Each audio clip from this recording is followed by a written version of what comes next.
Спортски журнал.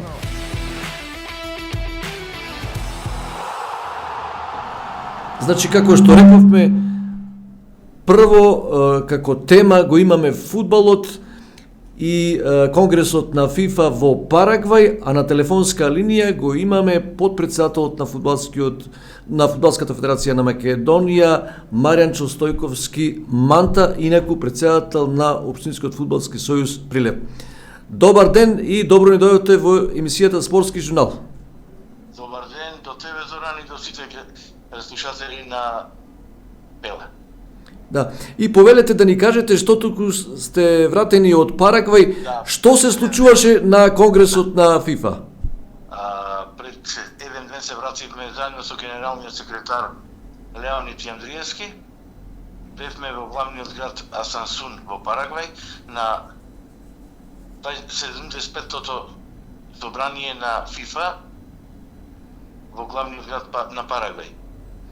Чест и задоволство беше како делегација да учествуваме како Фудбалска федерација на Македонија на едно такво збитнување и во интерес на фудбал и на Македонија и на УЕФА бевме делови и членови на една гламурозна, би рекол, манифестација како што е ФИФА конгрес што се одржа во Парагвај.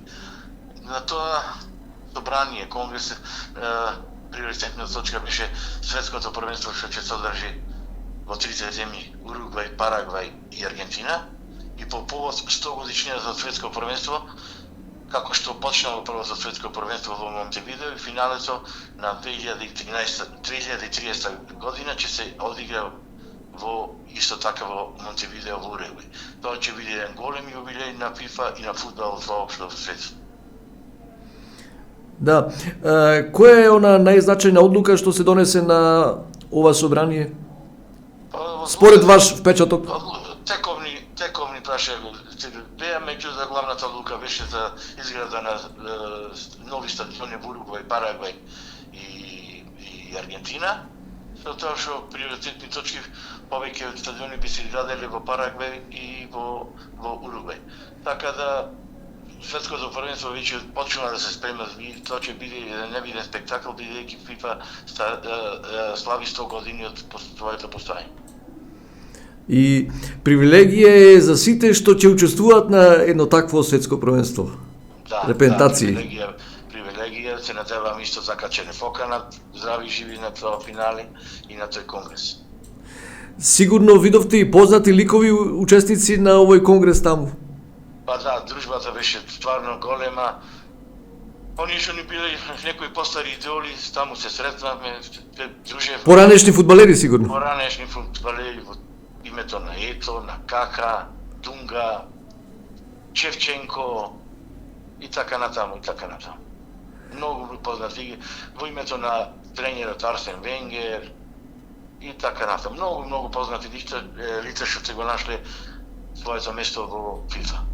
Значи ова не е само обичен конгрес, туку и конгрес што ќе остане во сеќавање цел живот. Да, точно, огромна чест беше што присуствуваме и точно сеќавање за цел живот и што ќе остане врежано во нашите спортски животи.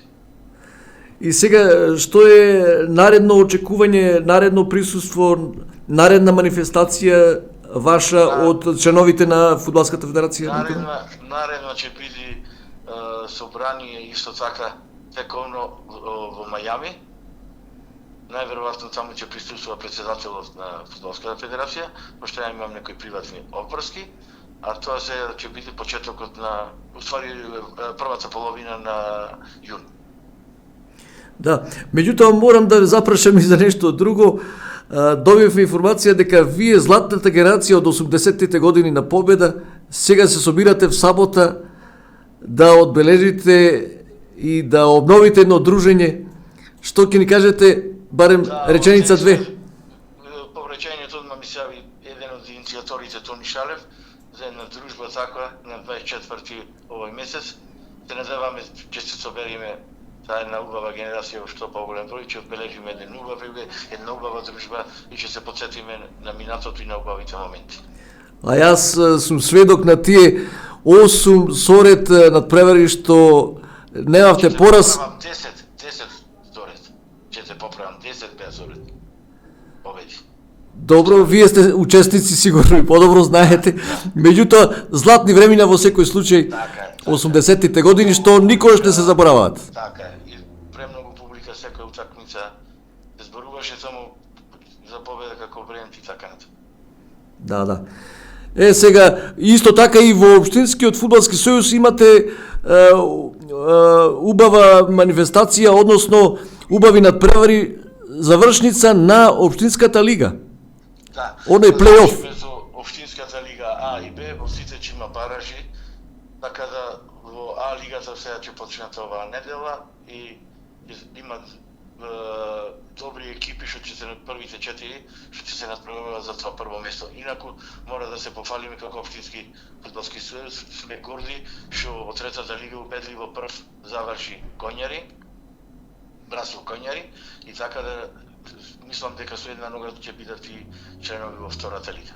А мене најмногу ме радува, Стојковски, што на трибината од стадионот има толку многу публика како да се работи за прволигашки надпревар кога играат овие плей-офов од Општинскава лига. Па добро се организирани, има ривалство меѓу екипите, посебно во Општинската лига, и тоа ривалство секако има допринос Општинскиот фудбалски сојуз, што го створи тоа честно, поштено се работи, честно, поштено се суди и така се поголем и поголем број доаѓаат на тие надпревари гледачи. Ниту еден најмал инцидент, значи сето коректно е, се поздравуваат, на крајот се прегрнуваат екипите, Така. онака како што можевме да сонуваме порано. Така е. Затоа велам се изгради едни честни односи, спортски односи би рекол, и сака да луѓето го препознаваат тоа. Да, само да кажем дека во финалето се Кадица од Забрчани и Млекар од Мало Коњари. Кој победува има шанса да оди во третата лига, односно има право. Има право. Ви благодарам ако е тоа е се и се гледаме наредната лига. само заедно за убаво. Се најдобро.